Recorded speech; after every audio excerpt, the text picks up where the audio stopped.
Իսրո և Ադամ։ Եկանք ու գնացինք։ Մորուք Կարոյի և Պետոյի փախուստից հետո Փեթարը Իսրոյի վիճակը ծանրացավ։ Իսրոն ապրում էր Թալինի գավառամասի Կաթնաղբյուր գյուղում։ Արագածի ցածրադիր լանջին շինված այդ ավանը իր դիրքով բավական հիշեցնում էր իր հայրենի Փեթար գյուղը, և Իսրոն այդ վայրն էր ընտրել նոր բնակության համար։ Նա այդ գյուղը եկավ Մազե Սև Աբանհաքին, հնամաշ ձիու թամբին կապած։ Ձին ծախեց և 2 լուծ ես գնեց վերադիր վճարով։ Քանդեց իր գոտին ու մի քանի այծ ու ոչխար առավ, հրացանն էլ հանձնեց Թալինի հեղկոմին։ Իսոն ռանչպար էր ու նորից կպավ իր լուծ ու մաճին։ Սկսեց հերկել հայրենի հողը, և որքան հերկեց, այնքան հողը քաղցրացավ։ Համատարածի շրջանում կուլակները կատաղի պայքար ծավալեցին կոլտնտեսային շարժման դեմ։ Ձախողում էին պետական մթերումների գործը, հրդեհում, ոչնչացնում էին հանրային նորաստեղծ տնտեսությունների ունեցվածքը, կոտորում էին անասուններին։ Պահանջվեց կուլակությունը վերացնել որպես դասակարգ։ Ինչպես ամբողջ երկրում, այնպես էլ Թալինի գավառամասում նրանց կուլակաթափ էին անում և արտաքսում գյուղերից։ Դիմադրողները խստորեն պատժվում էին։ Գյուղում պակասեց հացը։ Արոտավայրերում նվազեցին ոչխարն ու այծը, ու ծայր առավ ամեն տեսակ հերյուրանք սոցիալիզմի դեմ։ Վայ թե ժամանակ գա, որ գյուղը այծ մտնի, ժողովուրդը թողնի փախչի, չիմանալով, թե դա ինչ կենդանի է։ Կանխատեսում էին մարդիկ գյուղի ապագան, իրենց դրության ներկա վիճակից ելնելով։ Ոմանք նույնիսկ սով էին գուշակում ոչ միայն Թալինի, այլև ամբողջ աշխարհի համար։ Ինչ սարսափելի բան է իսկապես։ Անցել են շատ տարիներ, և Սարից մի այծ է երևացել գյուղի մեջ, ու մարդիկ խուճապահար փախչում են տներից, չճանաչելով իրենց դարավոր բարեկամին և կարծելով, թե գազան է։ Իսկ սովը։ Կուլակները տարածեցին,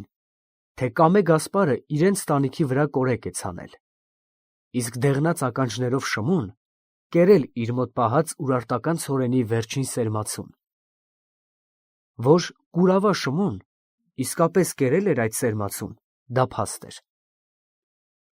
Հուսահատվելով, որ արդարության աքաղաղը չի երևալու աշխարհի տանիքին, որ այլևս ինքը Մշո դաշտ չի գնալու և տանն էլ հաց չկա, գիշերով խաշել էր և տվել երեխաներին։ Ու լուրը գավառամասում բերնեբերան էր անցել։ Կուրավա Շմոն հուսահատությունից կերել է Սասունից բերած ուրարտական սերմացուն, որը եթե ցանվեր ու բազմանար, սովետական Հայաստանը հացով կլցվեր։ Տարածել էին նաև, որ աշտարակի շրջանում էլ անհետացել է Եղվարդի հռչակավոր ցորենը։ Ասում էին, թե այդ գյուղի կոլխոզի նախագահն է կերել։ Ու վերջ։ Սարերում այծ ու ուլ չի մնացել։ Շմոն էլ կերել է վերջին սերմացուն, էլ ինչով պիտի ապրենք։ Ու այդ տխուր հեռանկարից վախեցած, եղան մարդիկ, որ մտածեցին անցնել Արաքսի կամուրջը։ Որտեղ մորուք Կարոն և Պետոն են, այնտեղ էլ իրենք կլինեն։ Մի՞թե իրենք չեն կարող նրանց նման մի մեծ խարույկ վառել Մասյաց լանջերին կամ չվառել։ Ինչ կա որ։ Եվ կամ գնալ միանալ Շեյխ Զիլանի ափսնամներին, գոնե առմիշտ վերջ կտրվի իրենց տագնապալի կացությանը։ Բոլորովին այլ կերպ էր դատում Փեթարա Իսրոն։ Նա մեկն էր Սասունցի այն շինականներից, որ ամուր կպած էր իր նոր հողակտորին, ու թեև դեմ էր բռնի միջոցներով գյուղի կոլեկտիվացմանը, սակայն ամենևին չէր մտածում փախչելու մասին։ Ինչպես կարելի է հայրենի հողը լքել, Հայաստանը դատարկել իր հողագործներից։ Թեկուզ մի հատիկ ուլ մնա բովանդակ գավառամասում, Փեթարա Իսրոն ձեռք չի բարձրացրի հայրենիքի վրա։ Այն մարդը, որ սար ու ձոր ընկած խուրջիններով մանուկներ էր հավաքում ամայացած երկիրը վերակենդանացնելու։ Ինչպես կարող էր դեմ չլինել այդ ազգադավ մտածումներին։ Հարկավոր է մնալ այս հողի վրա, աճել, բազմանալ, լցնել Հայաստանը։ Հին հայդուկ Իսրոն խանդավառված էր սովետական Հայաստանի գոյությամբ և հավատով էր նայում նրա ապագային։ Եվ նա գյուղից գյուղ անցնելով քարոզում էր, որ ոչ մի Սասունցի և Մշեցի հողագործ չհետևի Մորուք Կարոյի և Արծիվ Պետոյի օրինակին։ Այդ գործում նրան մեծապես օգնում էին Տեր Քաջի Ադամը, Ծերունի Մոսեիմոն, Կուրավա Բարսեղը, Աղղազորիկը, Չոլոն, Սեմալցի Քոթան Գալուստը իր 4 ռանչպար եղբայրներով և էլի բազմաթիվ ուրիշ լեռնեցի հողագործներ։ Սակայն դժվար էր այդ ամենն անելը։ Կոլտնտեսության շարժման առաջին հաջողություններով արբեցած մի շարք շրջանային ղեկավարներ տեղերում թույլ էին տվել կոպիտ խախտումներ։ Հայաստանի լեռնային որոշ շրջաններում կոլտնտեսություններ կազմակերպելիս խախտվել էր կամավորական լենինյան սկզբունքը։ Կուլակ էին համարվել նաև շատ միջակ գյուղացիներ։ Այդ սխալները ու շեղումները օգտագործելով դասակարգային թշնամին մի քանի գավառներում զինված պայքարի էր ելել սովետական իշխանության դեմ։ Կուսակցության գլխավոր գծի դեմ հանդես էին եկել նաև աջ օպորտունիստները։ Նրանք մերժում էին կուլակների դեմ մղվող պայքարը, հովանավորում էին կուլակային ուռճացած տնտեսություններին և ձգտում էին համաձայնության գալ։ Աջերը թերագնահատում էին կուլակային վտանգը և դեմ էին կոլտնտեսությունների և սովխոզների կազմակերպմանը։ Փեթարա Իսրոն և Տեր Քաջի Ադամը բողոքել էին կամավորական սկզբունքի խախտման դեմ և հրաժարվել էին կոլխոզ մտնելուց։ Դա բավական էր, որ նրանք համարվեին համատարածի թշնամի աջերի և կուլակության համախոհ։ Այդ օրերին մեծ փոթորիկ էր պայթել Էջմիածնի միլպետ Իգդիր Վաչագանի գլխին։ Նրան վտարել էին կուսակցությունից և դատի տվել դասակարգային թշնամու նկատմամբ անհոգություն ցուցաբերելու մեղադրանքով։ Ինչ ճանապարհով իմացել էին, որ Մորուք Կարոն նախքան Պարսկաստան փախչելը մի ամբողջ գիշեր թաքնված է եղել նրա ծոցում։ Հետազոտել էին Կարոյի ապրած բոլոր քարայրերը և այն ճանապարհները, որոնցով անցել էր նա։ Հայտնի էր դարձել, որ ջրվոր Ֆադեն, փոխանակ Մորուքին բռնելու, գիշերով եկել էր գյուղ և սար էր տարել նրա հագուստն ու զենքը, որ Մորուքը սարում հանդիպում է ունեցել մի կասկածելի կնոջ և ծերունու հետ, որոնք իրենց մեջքի գոտին քանդելով սանձ էին շինել նրա ձիու համար և հետևյալ օրը գնացել և ավարտել էին նրա հունձքը։ Այդ կապակցությամբ կասկածի տակ էին առնվել Փեթարա Իսրոն և Տեր Քաջի Ադամը։ Շշուկներ էին շրջում, թե նրանք նույնպես փորձ են արել արտասահման անցնելու և քրդական ապստամբներին միանալու, որ իբրև թե Ադամին և Փեթարա Իսրոյին տեսել են Մորուքի և Զնգլիկ Պետոյի հետ Մարգարայի կամուրջի ուղղությամբ։ Վերջին երկուսին հաջողվել է անցնել սահմանը, իսկ Փեթարա Իսրոն և Տեր Քաջի Ադամը իբրև թե կես ճանապարհից զինված վերադարձել են իրենց տեղերը և ծածուկ պատրաստություն են տեսնում մեծ խմբով Պարսկաստան անցնելու։ Նույնիսկ իրենց գավառամասում համատարածի օրերին զգացվող հացի թանկության և կատնամթերքի պակասի ամբողջ մեղքը բարդեցին այդ երկուսի վրա։ Տարածեցին, որ իբրև թե նրանք են խորհուրդ տվել Կուրավա Շմոյին, թե «Կեր Շմո, քո պահած ազնվական ցորենի սերմը», որ Սասունից դժվարությամբ բերված այդ սերմացուն չընկնի կոլխոզի ձեռքը։ Եվ իբրև թե Ուրարտական ցորենի այդ ընտիր տեսակը, որից ընդամենը կես պարկ էր մնացել, աշխարհում ընդմիշտ կորավ այդ երկու հայդուկների պատճառով։ Այնքան հետապնդեցին, որ այդ անգրագետ մենատնտես շինականները լքեցին իրենց տունն ու տեղը և դարձան փախստական։ Մի զենք գտան ինքնապաշտպանության համար և մտան Չաթին դաղի ձորը։ Եվ քանի որ այդ տարիներին Արագածի վրա բանդիտներ էին երևացել, սրանց էլ համարեցին բանդիտ և Գավառամասի ակտիվին մոբիլիզացնելով շարժվեցին սրանց վրա։ Դավթաշեն գյուղի մոտ, ձորի մեջ, մի հսկա քարաժայռ կար։ Սեպտեմբերյան վաղ մի առավոտ Տեր-Քաջի Ադամը կիսահարբած քնած էր քարայրում, իսկ Փեթարա Իսրոն ժայռին նստած հսկում էր չաթին դաղին։ Ձորի մեջ գլուխներ երևացին։ Առջևից կուզեկուս գալիս էին 3 հոգի։ Մեկը Եզնիկ գյուղի նախագահն էր։ «Ադամ, վեր կաց, պաշարված ենք», գոչեց Փեթարա Իսրոն, արագորեն դիրք բռնելով ժայռի ետևում։ «Բանդիտ սրիկա, այդ դու էիր պատրաստվում մեծ խմբով Շեյխ Զիլանի մոտ փախչելու», ասաց Եզնիկ գյուղի նախագահը։ «Ընկեր պետ», շուռ եկավ նա դեպի կողքի կապտերից գլխարկով և դեղին ճարմաններով տղամարդը։ «Սրանք են պատճառը, որ մեր Գավառամասում հացն ու կատնամթերքը պակասել է։ Սրանք են քարոզում, որ շուտով սով է լինելու աշխարհում», շարունակեց նա, առաջինը կրակի ազդանշան տալով։ Իսրոն կրակում էր օդի մեջ, չկամենալով որևէ մեկին սպանել, որովհետև բոլորն էլ հայեր էին, ոմանք միգուցե իր փրկածներից։ Կրակոցները արթնացրին Տեր-Քաջի Ադամին, և նա թաքստոցից դուրս նետվելով դիրք բռնեց Իսրոյի կողքին։ «Գրոհ բանդիտների վրա,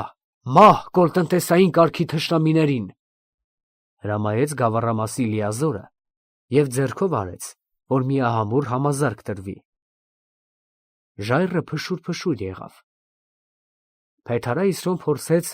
մի ուրիշ հարմար դիրք գրավել, բայց գլխից խոցված մեջքի վրա տապալվեց գետնին։ Եզնիկի նախագահը առաջինը վազելով ցատկեց նրա մարմնի մոտ։ Այդպես մեռավ հողագործ Իսրոն։ Ադամը նույնպես սպանվեց։ Փեթարա Իսրոյի և Ադամի դիակները հարազատները գիշերով ամփոփեցին Դավթաշեն գյուղի հեռավոր ձորալանջին, մի սիզավետ բարձունքի վրա։ Երկու հայդուկների գերեզմանին հետևյալ օրը երևաց մի խորհրդավոր գրություն. «Եկանք ու գնացինք»։ Կինը չհասցրեց տաք տեղ բերել։ Չոլոն Ոսկեթաց գյուղի մի անշուք խրճիթում նստած իր խուրջինն էր կարում։ Կարում էր հաստ մաղաթով։ Ավարտելուց հետո խուրջինը թափ տվեց և մի քանի իրեր փաթաթելով դրեց մեջը։ Ապա շինեց մի գլանակ և թամբաձև աթոռը առաջ քաշելով նստեց և սկսեց հանգիստ ծխել։ Նա արդեն նորոգել էր իր ոտնամանը և չնայած որ ամառ էր, բրդյա տաք գուլպաներ էր հագել։ Խուրջինի մեջ դրել էր նաև մի նախշուն ելեք, մի քանի կոճի թել, մի հերոն, 2-3 կտոր օճառ, ծխախոտ և թիթեղյա մի բաժակ։ Հացն էր պակաս, այն էլ շուտով պատրաստ կլիներ։ Կնոջն ուղարկել էր ալյուրի ետևից։ Չոլոն ճանապարհներին մեծացած մարդ էր, ուստի կարևոր համարեց ստուգել նաև իր ձեռնափայտը։ Ելավ տեղից, անկյունից վերցրեց ճոկանը, մի քանի անգամ դրեց անրակի տակ և ամբողջ մարմնով ընկավ վրան։ Շուռմուռ տվեց և երբ համոզվեց, որ դիմացկուն է, դրեց խուրջինի վրա, պատի տակ։ Այնուհետև կարգի բերեց իր գլխարկը և մեջքի գոտին։ Հագին բամբակյա մի հին տակնոց կար, ստուգեց կոճակները, ամեն ինչ տեղն էր։ Ներս մտավ Յադիգամը, Չոլոյի կինը, մի ծածկված տաշտակ թևի տակ։ «Դե շուտ արա հացը թխիր», դիմեց նա կնոջը այնպիսի եղանակով, որով սովորաբար դիմում են երկար ճանապարհ գնացողները։ «Ինչքան ալյուր տվին»։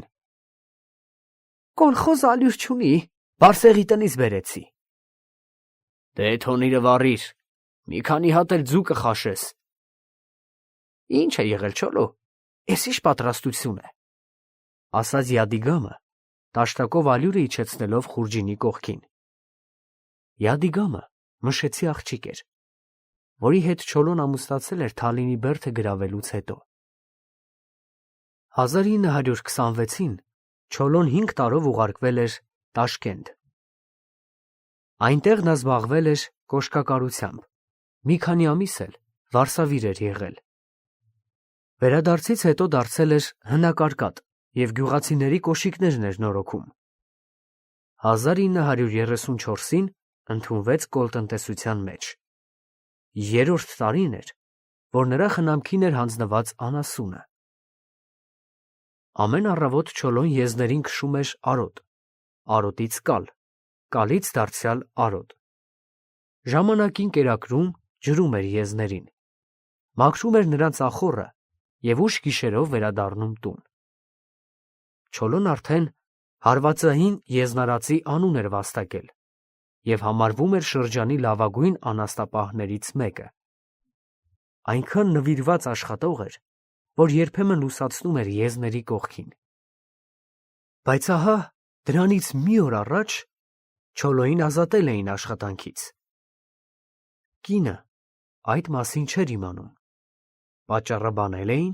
թե Չոլոն կոլխոզի եզներին ծեծում է։ Կանչել էին գրասենյակ և ուղղակի ասել. «Վաղվանից էլ եզնարած չես», ու գործը հանձնել էին մեկ ուրիշի։ Չոլոն կյանքի անցուդարձը հասկացող մարդ էր և գիտեր, թե ինչը ինչոց է։ Մորուք Կարոն և զնգլիկ Պետոն անցել էին Պարսկաստան։ Փեթարա Իսրոն և Տեր Քաջի Ադամը հանգչում էին Դավթաշեն գյուղի ձորալանջին։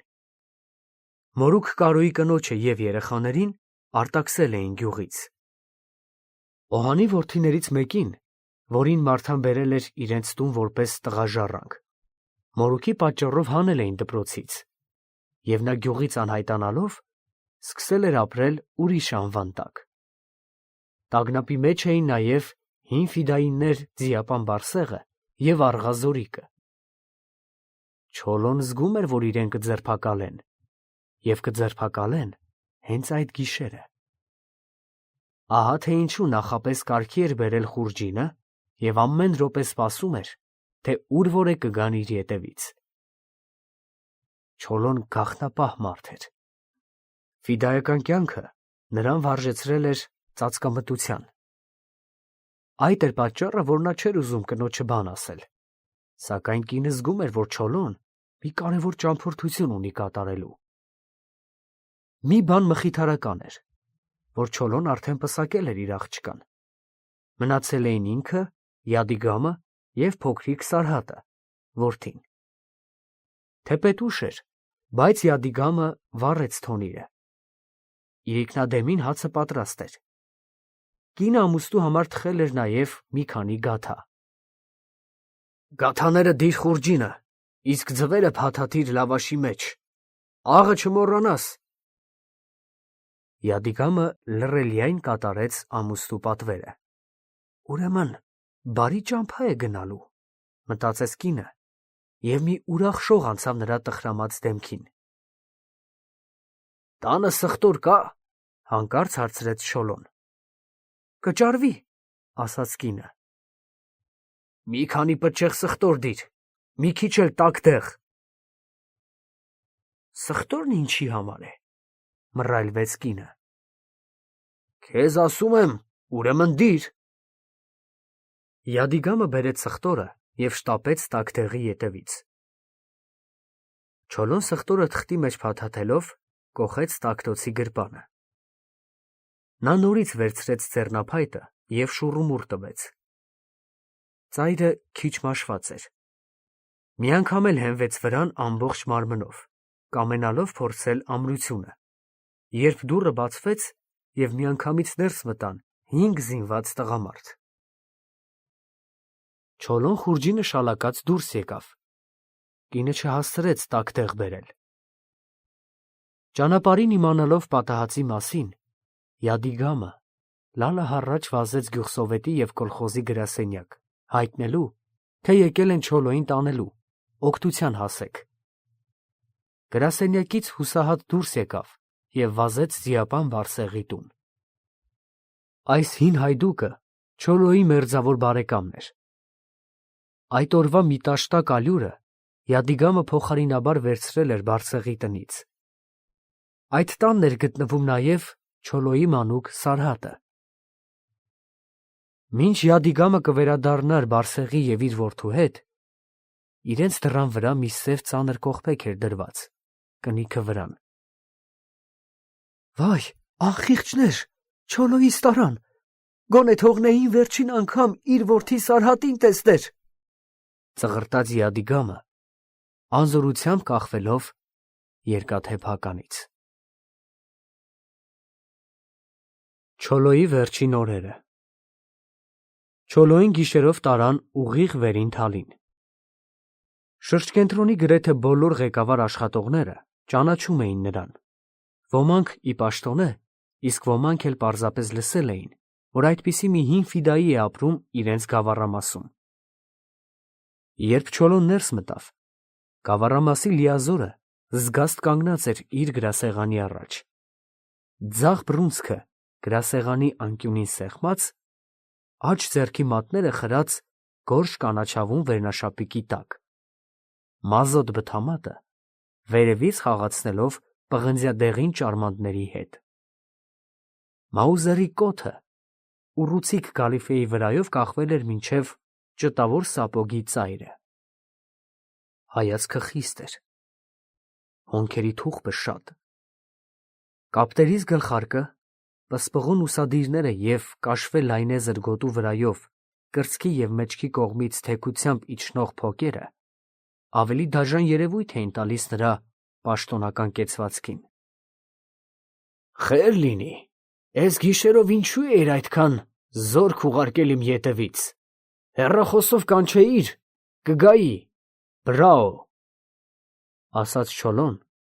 մտերմական շեշտ տալով իր խոսքին և խուրջինը ձեռնափայտի հետ շալակից իջեցնելով։ Երևի գործ կա, որ քո կարիքը գիշերով զգացի։ Կանչել են, որ քեզ մկրտեմ։ Անունդ Մկրտիչ է, իրավունք ունես։ Մկրտիր տեսնենք։ Ես արդեն մի քանի անգամ մկրտվել եմ Տաշկենտի ավազներում, մեկ անգամ էլ, թող քո ձեռքով մտնեմ հորդանան։ Բայց այս մկրտությունը ծանր է լինելու, իմացիր։ Մկրտիչ, Ղուրբան, դարձյալ նույն մտերմական շեշտով շարունակեց Չոլոն։ Ես գիտեմ, որ դու չես ուզում ինձ կալանավորել։ Մի ասա տեսնենք, թե ես ինչ մեղք եմ գործել հայի կամ ուռուսի դեմ։ Հայի կամ ռուսի դեմ մեղք չես գործել, բայց կոմունիզմի դեմ գործել ես։ Զորօրինակ ինչ եմ արել, ասաց Չոլոն, նստելով մի խարխլված աթոռի և խուրջինը կողքին քաշելով։ Դու ծեծել ես կոլխոզի եզներին։ Իմ միտ չի գա, էդ ես երբ դարձա ես ծեծող, կամ ով է տեսել, որ ծեծել եմ, չէ որ ես գյուղացի եմ, իսկ լցկանը գյուղացու ախպերն է։ Դու գյուղացի չես, դու ժողովրդի թշնամի ես։ Ես 40 տարի ժողովրդի համար եմ կռվել, հիմա ես դարձա ժողովրդի թշնամի, դուք բարեկամ։ Մեր կռիվը ում դեմ էր, Ղուրբան, բեկերի ու աղաների դեմ։ Խենչալը զարկել էին Հայաստանի մեջքին, ուզում էիք, որ մենք ձեռքներս սալած նստեինք։ Չոլոն աթոռը ավելի մոտ քաշեց, արմունկները դնելով ուղղակի պետի գրասեղանին։ Բա Փեթարայիսրոն ժողովրդի թշնամի էր։ Խեղճը խուրջինը մեջքը գցած, որբ երեխաներ էր հավաքում ավերակներից, որ շիթիլ աներ Հայաստանի համար։ Վերջին որբին խաղ ասելով էր առել մի քրդի ձեռքից։ Բա Մորուք Կարոն ժողովրդի թշնամի էր, որ խեղճին ուզեցիք բռնել, թողեց փախավ Շեյխ Զիլանի ապստամբների մոտ։ Ոչ էլ արծիվ պետոն էր թշնամի, հիմա էլ ընկել եք իմ ետևից։ Ես արդեն մի քանի անգամ ջուրն եմ ընկել, և ձեր հեղեղից վախեցողը չեմ, բրաո։ Չոլոն կոլխոզի եզներին է ծեծել։ Ով կհավատա այդ պոչավոր ստին։ Ցավալի շեշտով բացականչեց Սասունցին և խնդրեց, որ իրեն թույլ տրվի մի գլանակ փաթաթել։ Մի հատի իրավունք կտամ։ Ուրեմն ժխտում ես քո հանցանքը։ Իմ պահած լցկանը միշտ կուշտ է եղել, բրաո։ Եվ եթե մեկ-երկու թեթև հարված եմ տվել, չի նշանակում, թե եզապահ Չոլոն լցկան ծեծող է։ Եզներին ծեծելը մահանա է, Ղուրբան։ Ձեր միտքը ինձ բռնելն էր, ու բռնեցիք։ Ավելորդ մի խոսիր։ Բաց արա խուրջինդ, հրամայեց պետը։ Չոլոն ուսապարկը կողքից վերցնելով դրեց պետի առաջ։ Մեջը զենք չկա։ Մի հերոն կար, արդեն հանեցին։ Իսկ ես ինչ բան է, բոլորովին նման չէ մեր երկրի ապրանքին, ասաց սև մկրտիչը, շորերի կապոցից դուրս քաշելով արծաթյա կոճակներով մի ելեք, որ բավական մաշված էր։ Ինչ անեմ, ախպեր, քուրդն ասում է, սոխը ինչքան կճպես, այնքան կճեպ կտա։ Սա Ջեմիլի նվերն է։ Ջեմիլն ով է։ Խութա քուրդ ցեղապետի կինն էր։ Վրան սիրահարված ես եղել։ Նա էր մեզ վրա սիրահարված, բայց մենք կյանքը մոռացած տարվեցինք ազգի ու հայրենիքի փրկության գործով։ Մոռացանք թե սեր, թե ընտանիք, թե ուրախություն, ամեն բան տվինք ազգին, ու հիմա տակ ինչ մնաց։ Մի բուռ խաշած ծավար։ Չոլոն ելեկը դրեց խուրջինը և զգաց, որ իրեն վերադարձ չկա դեպի գյուղ։ Սև մկրտիչը ինչ-որ կոճակ սեղմեց։ Ներս մտան երկու աշխատակից։ Շտապ հասցրեք քաղաք։ Չոլոն խուրջինը շալակեց։ Ես կերթամ,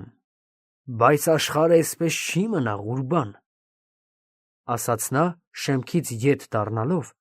և խոսքը ուղղելով պետին։ Կգան ավելի խելոք մարդիկ, և ձեզ բոլորիդ կդատեն աշխատավոր մարդու հետ էսպես անխղճաբար վարվելու համար։ Արդար կարգ կլինի աշխարհում, բայց այդ ժամանակ ոչ ես կլինեմ, ոչ էլ դուք։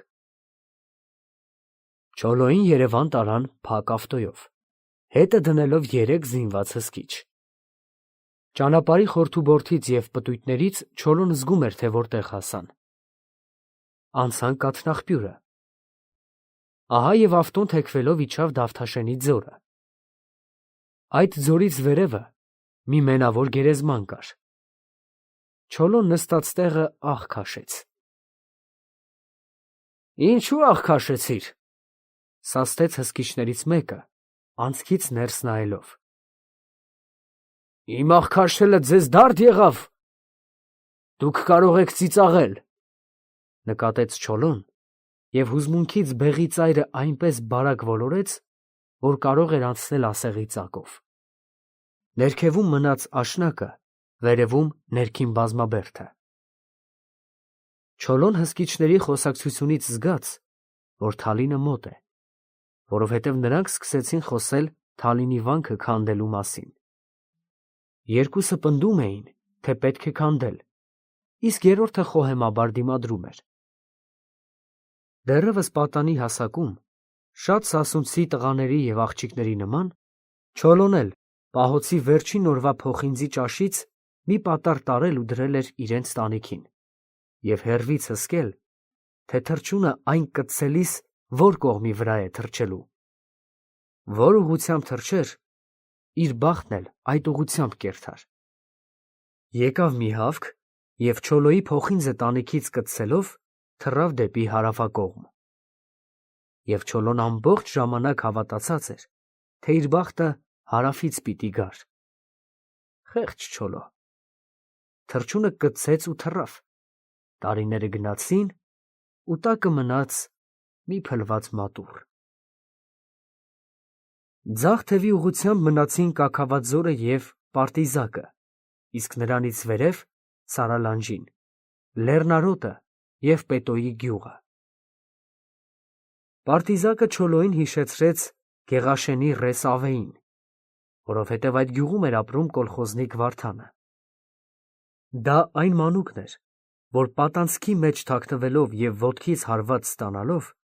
հրաշքով ազատվել էր ռես Ավեի բովանդակ տոհմից։ Վարդանը աջ ոտքից կաղում էր, և բոլորը Թալինում գիտեին, որ դա Գևորգ Չաուշի ցասումնալից հարվածից մնացած դառնագին հիշատակն էր։ Քաղաքին մոտենալիս Չոլոն ձեռքը տարավ բամբակե տակնոցի տակ և մի պճեղ սխտոր ծոցից հանելով կուլ տվեց։ Հսկիչները վախեցան, թե կալանավորը թույն է ընդունում, և շատ ցավեցին, որ լավ չէին խուզարկել նրա կապոցը և տակնոցի գրպանները։ Բայց Չոլոն իսկույն հանգստացրեց նրանց, ասելով, թե իր կուլ տվածը մի պճեղ սխտոր է։ Բացատրեց, որ մեծ քաղաքի մոտենալիս սովորություն ունի սխտոր և կարմիր տակդեղ կուլ տալու, իբրև հականեխիչ վատ օդի դեմ։ Այդպես է պատվիրել հայրը, երբ առաջին անգամ Սասունից Հալեպ է տարել իրեն։ Ղարիբ Մշեցի Զորավար Մախլուտոն Պարսկաստանի վրայով հասավ Ամերիկա, ձեռքին մի գավազան, հագին զինվորական վերարկու, ուսին խուրջին։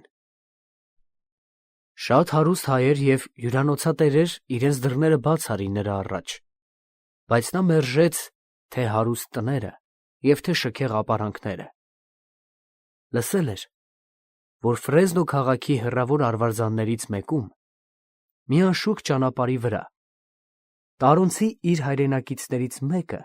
փոքրիկ պանդոկ ունի շինած անտուն ու անտիրական ճամփորդների համար։ Այս պանդոկը կոչվում էր Ղարիբ Մշեցի։ Ղարիբ Մշեցի… Փուլ եկավ Մախլուտոյի սիրտը այդ անունը հնչելիս։ Եվ որովհետև մութ էր և վայրը անծանոթ, ուստի շփոթված կանգ առավ խավարում անհետացող արահետի եզրին։ Նա գետնին պարզեց իր զինվորական վերարկուն, տոպրակը դրեց գլխատակին և ուզեց մի քիչ ննջել։ Թող լռեն սոխակները, էլ չծլվլան, սլացեք կռունկներ դեպի Հայաստան, լուր տարածեցեք հանուր հայության, հայոց պաշտպան քեռին իջավ գերեզման։ Վերջին բառերը շատ որոշակի լսեց։ Գլուխը բարձրացրեց, թվաց, թե երազ է։ Քեռին… Ինչ ծանոթ անուն է, քեռին… Դա այն նշանավոր հայդուկն էր, էրզրումցի Քավթար Արշակը, որին ինքը տեսել էր Ղարսի արհեստանոցում, մաշված ձիաթամբը նորոգելիս։ Քեռին սպանվել էր Ռևանդուզի կռվին, իսկ սա օտար աշխարհ է։ Անկարելի բան է, որ իր լսածը իրողություն լինի։ Ինչ գործ ունի քեռին այս անհունորեն հեռու աշխարհում։ Ոչ, դա իր մտքի պատրանքն է, մոռացված մի հին երգի խաբուսիկ արձագանքը իր ծերացած ականջների մեջ։ Պատրաստվում էր գլուխը նորից դնել ուսապարկին, երբ մի տղամարդ ճրագը ձեռքին, ետևից մոտենալով կռացավ իր վրա։ Եթե Ղարիբ ես, գնանք մեր պանդոկը։ Ղարիբ Մշեցին անտուն և անքուն ուղևորների համար է։ Սա արդեն պատրանք չէր։ Իսկ որտե՞ղ է Ղարիբ Մշեցին։ Այստեղից շատ հեռու չէ, հնչեց օտարականի ձայնը։ Ես քեզ կտանեմ։ Իմ պաշտոնն է գիշերները շրջել ճանապարհներին և անօթևան ուղևորներին առաջնորդել այնտեղ։ Բանդուղտ հայերի համար պանդոկը մեկ շաբաթով ձրի է, իսկ օտարականների համար կես վճարով։ Թույլ կտաք օգնեմ։ Իմ բեռը շատ թեթև է, ասաց Մախլուտոն, հագնելով վերարկուն և խուրջինը ուսին առնելով։ Ճրագով մարդը ընթացավ առջևից, իսկ Մախլուտոն հետևեց նրան լուռ ու գլխահակ։ Ճանապարհը մութ էր, ավազոտ, և Մախլուտոն շարժվում էր առաջ, աչքը պահած առջևից գնացող տղամարդու ոտքերին, որոնք զարմանալի խոշոր էին երևում ճրագի արձակած լույսից։ Հեռվում առկայծեց մի ավելի պայծառ լույս, և թնդաց հայդուկային կորովի մի երգ թմբուկի և սրնգի նվագակցությամբ. «Գնդակ որոտաց նոյեմբեր ամսուն, պաշարված ենք մենք, իմ սիրուն Սոսե, հասիր Անդրանիկ, հասիր օգնության, Սերոբ Փաշեն կզոհվե ի սեր ազգության»։ Մախլուտոն անշարժացավ տեղում։ Որքան որ անակնկալ չէր Ղարիբ Մշեցի Պանդոկի գոյությունը, անակնկալ էր այդ երգը օտարության մեջ, այդ ուշ գիշերով։ Դրան հաջորդեց Սուլուխի նշանավոր կռվի երգը, որի մեջ հիշատակվեց նաև իր անունը։ Ուրեմն իր սերունդը դարձել է պատմություն, դարձել է երգ ու վիպասանություն, հասնելով մինչև նոր աշխարհի ափերը։ Ո՞վ բերեց այդ երգը այդտեղ, որտեղ է գտնվում ինքը։ Ուրեմն քեռու երգը նույնպես իրողություն էր և ոչ թե պատրանք, ինչպես ենթադրել էր քիչ առաջ։ Ու հպարտության հետ մեկտեղ նրա վրա իջավ մի ծանր թախիծ։ Առանց այդ էլ տրտում էր նա իր մեծ կորցրածի և աստանդական թափառիկ բախտի համար։ Եվ ահա այդ երգը գալիս էր բոլորովին տակնուվրա անելու իր խռովահույս հոգին։ Ինչ լավ է, որ մութ է, և ոչ ոք չի կարող նկատել իր արցունքները։ Ոչ ճրագը բռնած տղամարդը, որ առջևից էր գնում, ոչ աստղերն աղոտ, և ոչ էլ այդ գիշերվա ուշացած լուսինը։ Վերջապես Պանդոկը երևաց։ Դարձյալ մի քանի քայլ, և նրանք պարտեզի միջով կանգ առան երկհարկանի մի շինության առաջ։ Դա արևելյան ոճով շինված մի փոքրիկ հյուրանոց էր ճամփորդների համար։ Մուտքի ճակատին նկարված էր Մշեցի մի հոգնատանջ ճանապարհորդ, խուրջինը ուսին,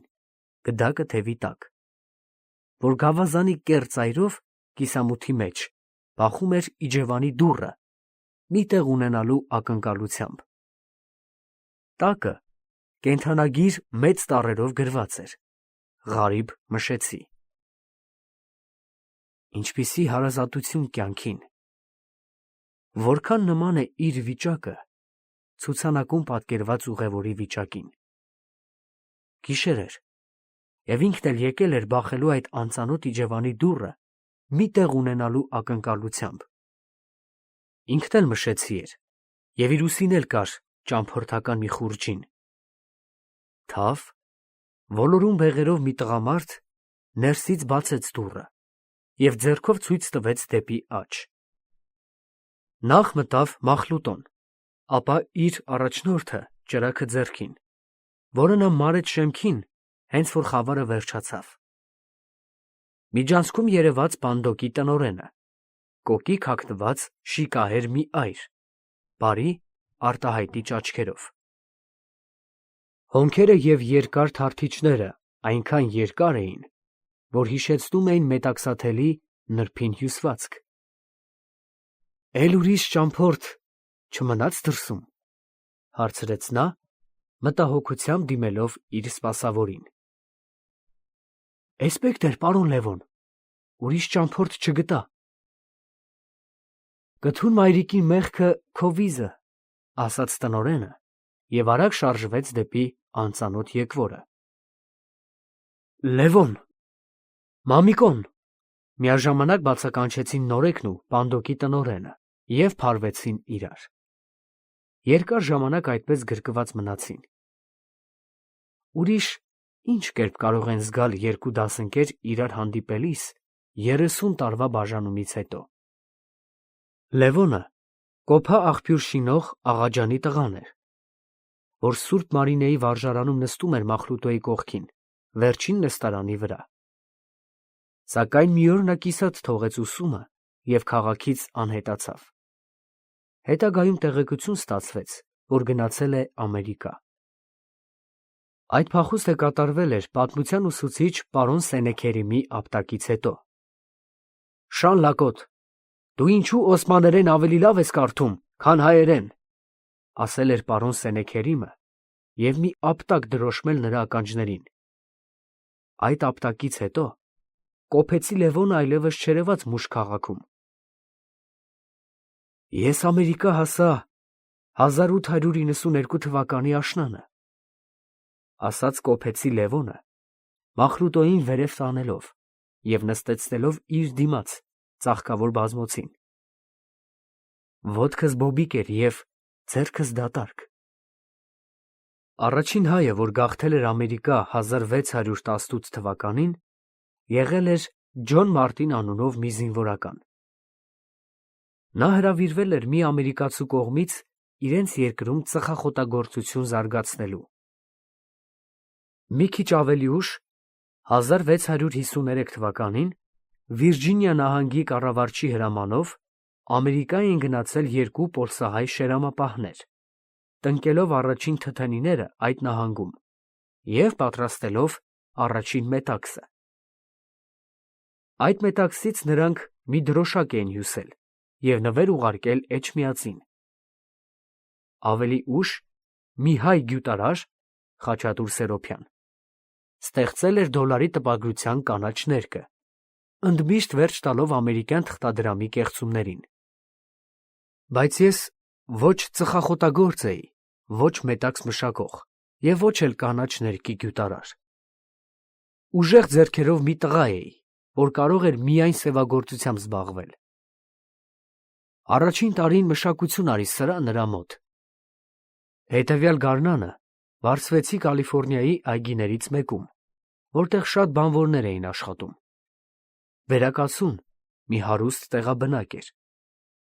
Հենց երկրորդ օրն էլ նրա հետ ընդհարվեցի։ Հետո դուրս եկա աշխատանքից։ Այդ վերակացուն սովորություն էր դարձրել նախատել իր գործավորներին և գոռալ նրանց վրա։ Բոլորովին ականջներիս չհավատացի, երբ հաջորդ օրը նա իմ ներկայությամբ հայհոյեց մի հայ բանվորի և ձեռք թափտվեց նրա վրա։ Հայհոյում էր անգլերենով, երբեմն էլ հետը խառնելով հայերեն որոշ բառեր և կարճակոթ ծխամորճը բերանի անկյունում անհանգիստ խաղացնելով։ Շուն հայ, մի քանի անգամ կրկնեց նա,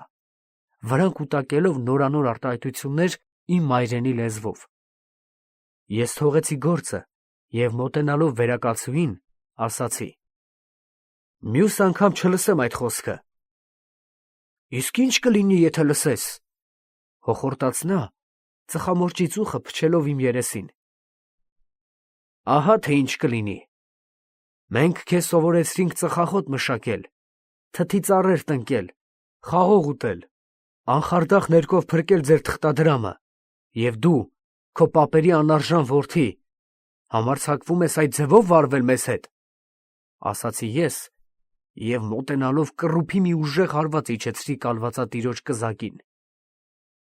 Նա թավագլոր ընկավ իր կանգնած տեղից մի քանի քայլ այն կողմ։ Գործավորները անմիջապես դադարեցրին աշխատանքը, սպասելով պայթելիկ փորձանքին։ Վերակացուն ոտքի ելավ, թափ տվեց շորերը, ծխամորճը դրեց բերանին և լուռ կանգնեց։ Բոլորի կարծիքն այն էր, որ պիտի սկսվի ահեղ կռվամարտ իմ և նրա միջև։ Վերակացուն, սակայն, մոտեցավ ինձ և ձեռքը բարեկամաբար երկարելով ասաց. «All right, կշնորհավորեմ։ Վարմունքդ թեպետ կոպիտ էր, բայց քեզի պես հայերը կհարգեմ։ Այլևս չպիտի նախատեմ ազգդ, որովհետև տեսա, որ հայությունը պաշտպան ունի։ Կգովեմ ազգային արժանապատվության զգացումդ և կմեծարեմ քեզ»։ «All right», կրկնեց ամերիկացին և վերստին սեղմեց իմ ձեռքը, ապա դառնալով բանվորներին ավելացրեց. «Այսուհետև մի արտոնեք, որ վիրավորեն ձեր արժանապատվությունը, քաջ իմացեք, որ օտարականի աչքին միշտ հարգանքի արժանի է այն մարդը, որ պաշտպան է իր ազգին։ Նա, ով կհանդուրժի, որ իր ներկայության հայոյեն ու ծաղրեն իր ազգությունը և լեզուն, նա ստրուկ է, իսկ ստրուկի հանդեպ չի կարող հարգանք լինել։ Հետևյալ օրը ես մի հայ մամիկ գտա Ֆրեզնո քաղաքում։ Անունը Կթուն էր,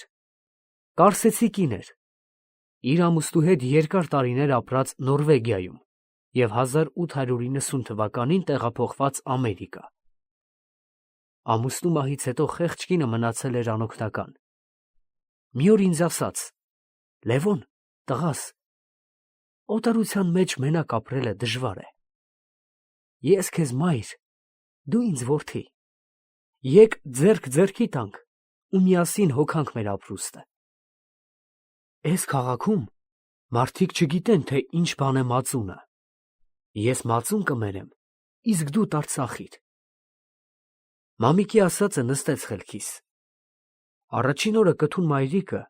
2 կճուճ մածուն մերեց։ Մի կճուճը կերանք, իսկ մյուսը տարավ շուկա։ Իսկույն վաճառվեց։ Երկրորդ օրը 2 կճուճ մածուն տարա։ Կթուն մայրիկը նաև հիանալի լավաշ թխող էր։ Մի տարի հետո հավաքած փողով թոնիր շինեցինք, ալյուր առանք և սկսեցինք լավաշ թխել։ Առաջին հացը բաժանեցինք անցորդներին։ Մայրիկը թխում էր, իսկ ես լավաշը տաք տանում էի վաճառքի։ Ու այսպես մածուն մերելով ու լավաշ թխելով մի քանի տարվա մեջ բավական գումար վաստակեցինք։ Այդ տարիներին Կալիֆոռնիայի շատ քաղաքներում երևացել էին բազմաթիվ հայեր, Արևմտյան Հայաստանի գավառներից եկած։ Ֆրեզնո քաղաքի ճանապարհներին հաճախ կարելի էր հանդիպել պանդուխտ հայերի, որոնք աշխատանք էին որոնում։ Դրանց զգալի մասը օթևան չունենալու պատճառով քնում էր դրսում, իսկ հյուրանոցները թանկ էին։ Խարբերդցի մի հայ Գրիգորյան ազգանունով երկար ժամանակ օթևան ու աշխատանք էր որոնում իր 4 զավակների ապրուստի և ուսման համար։ Մի օր գիշերով տուն գալիս տեսա, նրա 2 տղաները քնել էին մեր հարևան ամերիկացու սանդուղներին, գլուխները մի ընդհանուր գլխարկի դրած։ Արթնացրի և տուն տարա։ Եվ նույն առավոտյան էլ ես և Կթուն մայրիկը որոշեցինք մի փոքրիկ պանդոկ շինել Ֆրեզնո քաղաքում մեր հայրենակիցների համար։ Քաղաքի կենտրոնում մեզ տեղ չտվին։ Փող էլ չունեինք այդպիսի հողամաս գնելու համար։ Պանդոկը մենք շինեցինք մի խուլ ու հեռավոր ճանապարհի վրա, որտեղով միշտ ուշացած ճամփորդներ էին անցնում։ Հյուրանոցի անունը դրեցինք Ղարիբ Մշեցի և պայմանավորվեցինք, որ իմ և Կթուն մայրիկի հայրենակիցները 1 շաբաթ անվճար օգտվեն դրանից, իսկ մյուսները կես վճարով։ Մեր հյուրանոցում ամեն երեկո հայկական երգ ու երաժշտություն կա։ Արդեն 20 տարի է, որ Ղարիբ Մշեցին կանգնած է այս ճանապարհի վրա, և բոլոր հոգնած ուղևորներն ու Ղարիբ հայրենակիցները իրենց առաջին հանգիստը այստեղ են առնում։ Կթուն մայրիկն էր եփում պանդոկի ճաշը և թխում հաց, շարունակեց կոփեցի Լևոնը։ Նրա շնորհիվ Կալիֆոռնիայում տարածվեց լավաշի և հայկական կերակուրների գործածությունը։ Կարելի է ասել, առաջին թոնիրը նա է շինել Ամերիկայում և առաջին մածունը նա է մերել այս հողի վրա։ Կարսեցի մայրիկը մեռավ սրանից 5 տարի առաջ, խոր ծերության հասակում։ Իր վերջին շնչում պարտավորություն դնելով մեզ վրա ճրագով որոնել անտուն և անտեր ճամփորդներին, օթևան տալ նրանց։ Ղարիբ Մշեցին խոնարհ խավերի համար է։ Հարուստ դասակարգի մարդիկ այստեղ տեղ չունեն։ Կթուն մամիկը այս պանդոկի ոգին էր։ Եվ ես այս իջևանը նրա հիշատակով և բարի անունով եմ կառավարում։ Ներքևում նվագախումբը թնդաց. Իբրև արծիվ սավառնում ես լեռ ու ժայռ, թնդացնում ես երկինք գետինք տենչավառ, սուրբ անունդ պիտի հիշվի դարեդար, հսկա լերինք քեզ ապաստան Անդրանիկ։ Երթանք, զորավարը եկել է, ասաց պարոն Լևոնը և Մախլուտոյին առաջնորդեց Պանդոկի ճաշարանը։ Կարոտ Ընդհարվելով Արարատյան հանրապետության վարիչների հետ և հեռանալով Հայաստանից,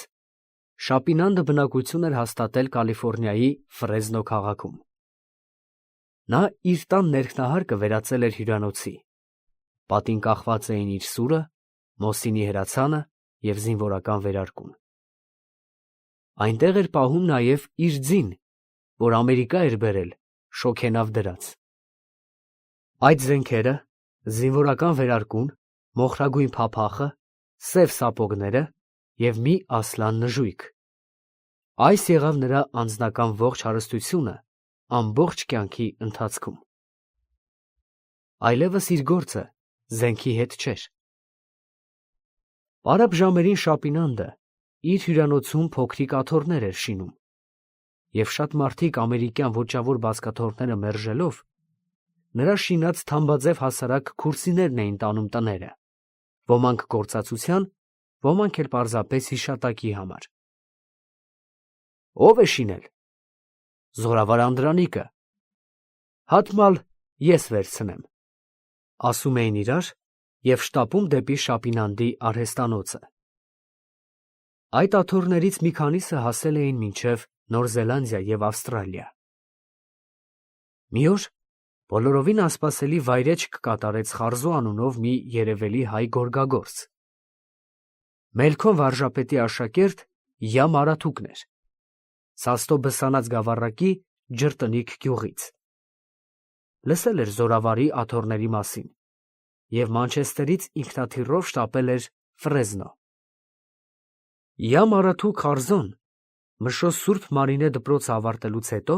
միառժամանակ ապրել էր Հալեպում իր հորեղբոր մոտ։ Այնուհետև առևտրական հատուկ կրթություն ստանալով Ֆրանսիայում, մոտ 2 տասնյակ տարի գործել էր Աֆրիկայի խորքերում, այնտեղ հիմնելով առևտրական մի խոշոր տուն և գրասենյակ, իր հիմնական բնակավայրը դարձնելով Անգլիայի Մանչեսթեր քաղաքը։ Այդ երիտասարդ սասունցին զորավարի թամբաձև աթոռներից մեկը ինքնաթիռով հասցրել էր Գանայի Ակրա քաղաքը, իսկ այնտեղից Մանչեսթեր։ Օտարության մեջ Յամ Արաթուկը իր կնոջ հետ Գորանի և Յարխուշտա էր պարում, հաղթական վազմելով թամբաձև աթոռին ոգևորությամբ երգում էր Տալվորիկի զավակն եմ քաջ երգը։ Շապինանդը մոլի ծխող էր։ Բարկ օղին, սև սուրճը և ծխախոտը նրա միակ սփոփանքն էր օտարության մեջ։ Սիրում էր այն ծխախոտը, որ ուղարկում էին իր զինվորները Հայաստանից։ Հատկապես սիրում էր Մշո թութունը։ Իսկ այդպիսի թութուն կար ու Ջանգյուղում, և նա գնացող եկողների միջոցով կապված էր այդ գյուղի հետ։ Աթոռներ շինելիս Անդրանիկը կարոտով հիշում էր Մարնիկի անտառի կաղնեփայտը։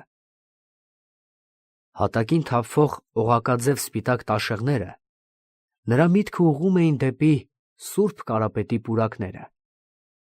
Վերհիշում էր Սասունը, Մուշը, Առաքելոց վանքի նշանավոր կռիվը։ Հայրենիքի կարոտն էր տանջում նրան, իր կորցրած հեռավոր ծննդավայրի մորմոքը։ Վաղուց լսել էր, որ Սև Բեկիրի զորքերը ետ էին շպրտվել Ալեքսանդրոպոլից։ Ախուրյանից դեպի արևելք կազմավորվել էր մի նոր Հայաստան, մուրճն ու մանգաղը ճակատին, մի փոքրիկ, սակայն ապահով անկյուն, ուր պետք է ապրեին և հավաքվեին աշխարհի բոլոր հայերը։ Այդ փոքրիկ երկրի՝ սովետական Հայաստանի գոյությունը սփոփում էր նրա վշտացած հոգին։ Նա շատ բան չէր իմանում այդ երկրի մասին, քար առ քար շինվում, բարգավաճում էր նոր Հայաստանը։ Ոռոգվում էին նրա անջրդի դաշտերը, ամենուրեք լսվում էր մուրճի զնգոցը, և նա հաճախ մենության մեջ կամ խմբական հավաքույթներում այդ աշխատավորական երկրի կենացն էր խմում, խանդավառված նրա զարգացման և վերելքի պայծառ հեռանկարներով։ Այս հեռաստանից նա ուշի ուշով հետևում էր նաև Մասիսի թիկունքում ծավալվող ապստամբական շարժումներին, որոնց առաջնորդը Զելիմ խան անունով մի հին հայդուկ էր։ Ով գալիս էր իր արհեստանոցը, նստեցնում էր մոտը և երկար պատմում էր Սասունի կռիվներից։ Ուր են սրբազան նպատակի համար կռված իր զենքի ընկերները, ուր է Մախլուտոն, որքան կուզենար նա այդ պահին տեսնել իր զինվորներից մեկնումեկին։ Զորավարը հաճախ էր այցելում Ղարիբ Մշեցի պանդոկը, ոչ միայն պանդոկի տնօրենը, այլև պանդոկի դռնապահը և վարսավիրը Մշեցի էին։ Եկող գնացողները մեծ մասամբ ռանչպար մարդիկ, իսկ նա խորին սեր ուներ հատկապես դեպի հայ գյուղացին։ Հենց որ Անդրանիկը մոտենում էր պանդոկին, հաստաբեղ Մշեցին լայնորեն բաց անելով դուռը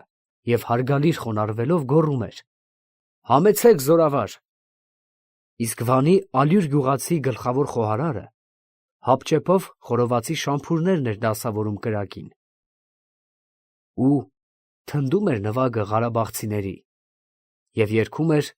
Խնուսցի Սաֆարը, և պանդոկը վերստին աշխուժանում էր քաջահաղթ երգերից։ Զորավարը քաշվում էր ճաշարանի մի անկյունը, ուր պատից կախված էր կթուն մայրիկի մեծ նկարը։ Միշտ այդտեղ էր նստում, այդ նկարի տակ։ Այդ պահերին նա ավելի շատ իր մտքերի հետ էր, քան շրջապատի։ Ծխում էր և գլուխը բարձրացնելով նայում էր պատից կախված նկարին։ Այդպիսի հազարավոր հայ մամիկներ կային Արևմտյան Հայաստանում։ Դրանցից միայն մեկը տարիներ առաջ հրաշքով ընկել էր Ամերիկա և չէր ընկճվել այդ ամենակուլ միջավայրում, չէր ձուլվել օտարին, դիմադրել էր ճնշմանը և կրկնապատկելով իր բազուկների ուժը և հոգու կորովը, պահպանել էր իր օջախի տաք հացը և նույնքան տաք մայրենի լեզուն։ Այդ մտքերը նրան տանում էին դեպի Կարս։ Մինչև Սասուն գնալը Անդրանիկը երկար տարիներ չափչփել էր Սարիղամիշի և Կարսի ճանապարհները, ու այժմ էլ նստած է նա պանդոկի ճաշարանի նույն անկյունում։ Հենց նոր ներս մտավ, խմեց մի քանի գավաթ բարք օղի, մեկը մյուսի ետևից ծխիկներ վառեց և թաղվեց մտքերի մեջ։ Կապտագույն ծուխը վերստին պարուրեց նրա դեմքը։ Դեպի լայն ճակատը ձգվող զույգ կնճիռները դարձան խոր ակոսներ։ Վառվռուն, ժպտուն աչքերը և գորշ ընչանցքներից անջատված երկու խիտ սպիտակած մազափունջը, որ ուղղակներ էին կազմել այտերի վրա,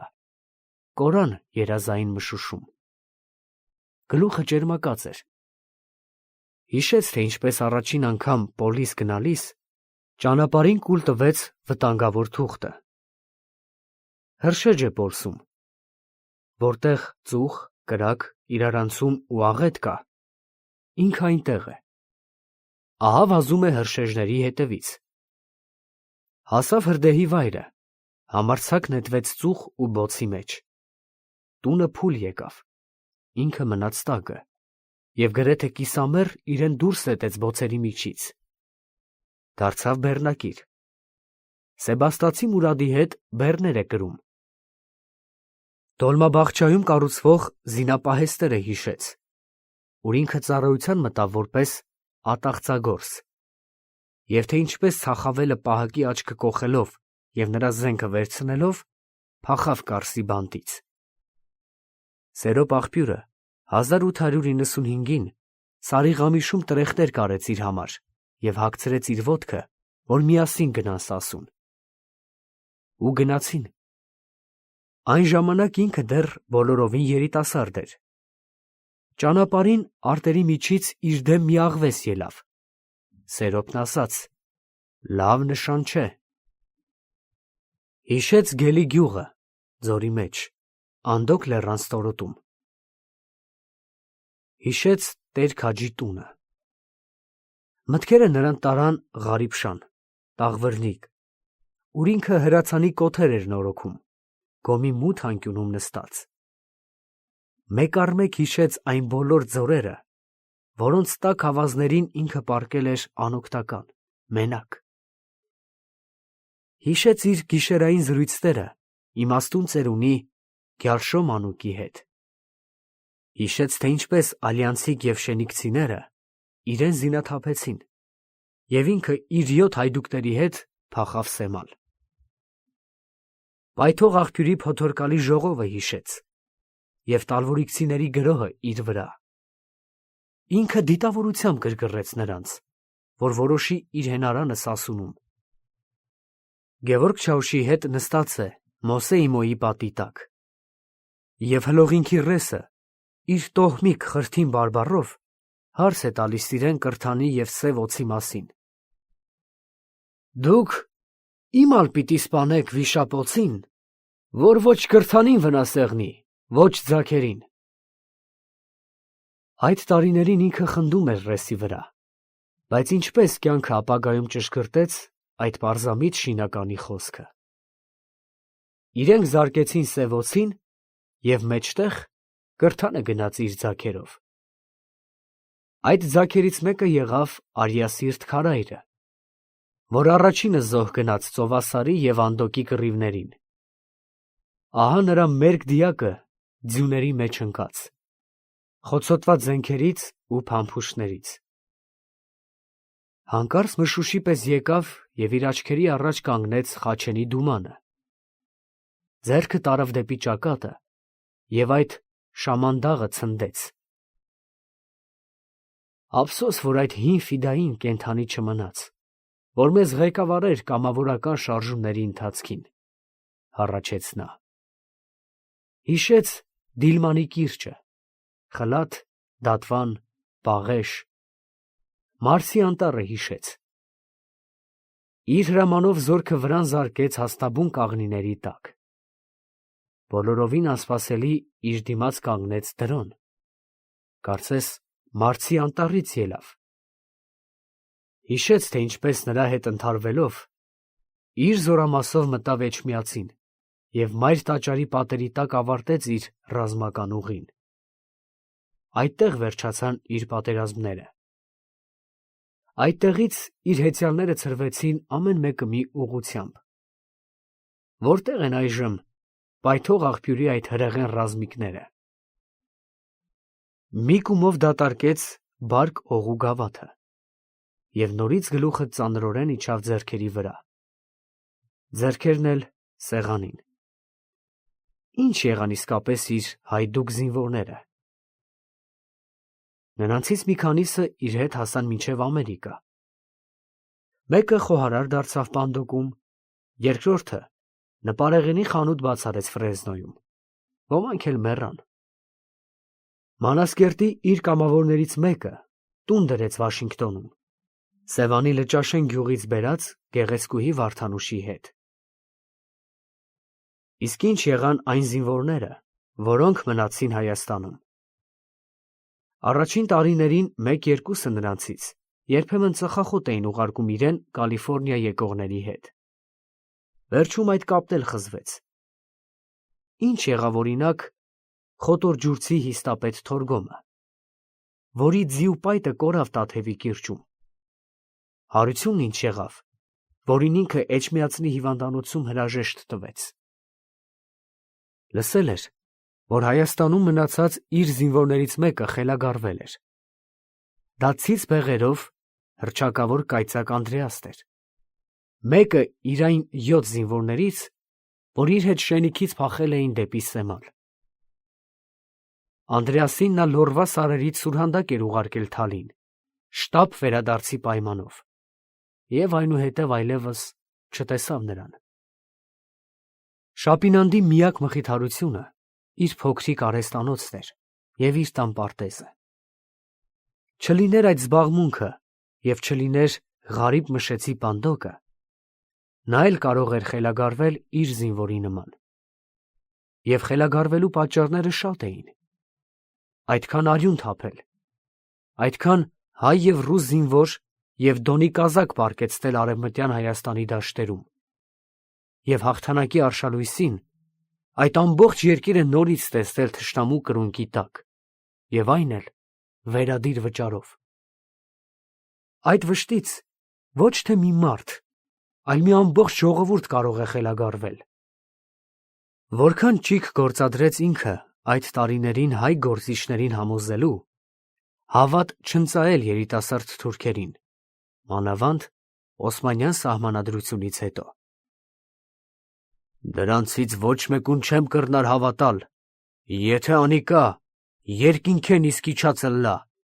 ասում էր բոլորին։ Շունին լավը չլար, կխացնե օրմը։ Չլսեցին իրեն, ոչ միայն չլսեցին, այլև միտք հղացան իրեն տանել պոլիս և ընտրել Օսմանյան պառլամենտի անդամ։ Դուք հաշտվեցեք անոնց հետ, կրկնում էր շարունակ, բայց ինձ թույլ տվեք անհաշտ մնալու։ Ես ձեզ մի գուշակություն պիտի անեմ և կուզեմ, որ լսեք։ Եթե այս հեղափոխական կոչված երիտասարդ թուրքերը ձեզ չկախեցին մի օր, ես մարդ չեմ։ Օր պիտի գա, որ նրանք ալ պիտի դառնան Սուլթան Համիդի պես մի գազան և բոլորիդ պիտ հոշոտեն։ Եվ հոշոտեցին։ Ինչ լավ է, որ Ղարիբ Մշեցի Պանդոկի այցելուների թվին ավելացավ